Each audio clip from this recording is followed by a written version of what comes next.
साग लेला साग, चना के साग, बथुआ के साग, सरसों के साग, 100 बीमारी के इलाज। साग लेला साग।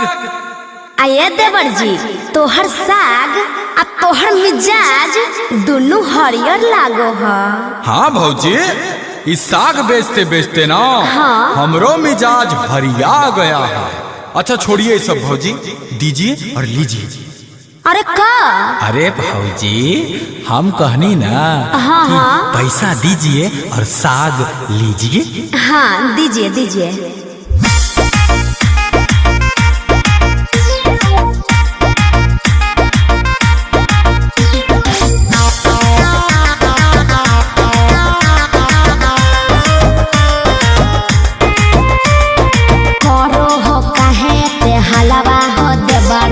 जान गेलै पूरा मोहलवा हो देबरू काहे जी करो हो काहे ते हलवा हो देबरू जान गेलै पूरा मोहलवा हो देबरू। अहे खइबो त भाग जइतो जाग भौजी। हाँ त कैसे किलो हो? अहे खइबो त भाग जइतो जाग भौजी। लेला ताजा है चना के साग भौजी, लेला ताजा है चना के साग भौजी। दाम सुन के लगे देहा में आग देबरू, दाम सुन के लगे देहा में आग देबरू। आहो नले बोचना के साग देबरू, आहो नले बोचना के साग देबरू। खाली दम में नहीं देखिए भौजी, चीजों देखिए, फायदा करेगा। अच्छा तो बताबो तो की फायदा करते?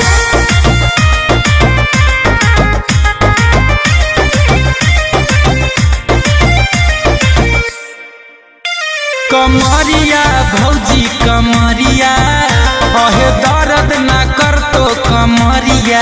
अच्छा नमरिया भौजी नमरिया, अहे जल्दी निकालो नमरिया। अच्छा तो 1 किलो तौलिए। ठीक है भौजी, जैसा आप बोलिए। लागो है तोर बता खावा हो कम हो, बोलबो तो हो जाए बस सीधे गरम हो। अरे भौजी गरम हम कहाँ हो रहे हैं, गरम तो आप हो रहे हैं। अच्छा अच्छा बहुत मजाक करते हैं, देखिए हम लेबो नहीं करेंगे, हम जा रहे हैं। सुनिए क्या है? करो नहीं इतना पाखंडी भौजी, कहाँ मार लियो हम डंडी भौजी। हमको सब लोग अरे अरे रुकिए भौजी, आप ही ले लीजिए ज्यादा, और आप खाइएगा ना तो आपका चेहरा पर ग्लो मारेगा, ग्लो। अच्छा तो हम पूरे गोरे हो जाएंगे क्या? हाँ भौजी। वो कैसे? आहे मिट जाए तो चेहरा के दाग भौजी। सही कह रहे हैं काजी। आहे मिट जाए तो चेहरा के दाग भौजी।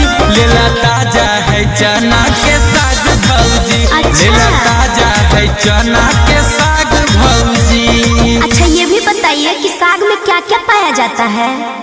तो है सुनिए, साग में क्या क्या पाया जाता है। हाँ हाँ सुनाइए। विटामिन ई, हाँ। विटामिन सी, अच्छा विटामिन डी, हाँ। Vitamin B.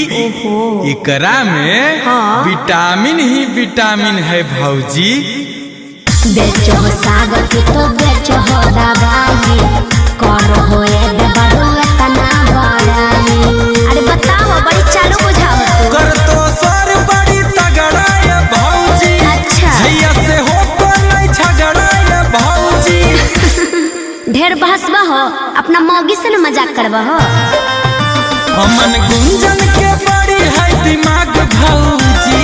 वो तो बुझा रहल है जी। अमन गुंजन के बड़ी है दिमाग भौजी। अच्छा। लेला ताजा है चना के साग भौजी। लेला ताजा है चना के साग भौजी। अच्छा तो ठीक है, दे ही दे हो। लेला ताजा है चना के साग भौजी। अच्छा। लेला ताजा है चना के साग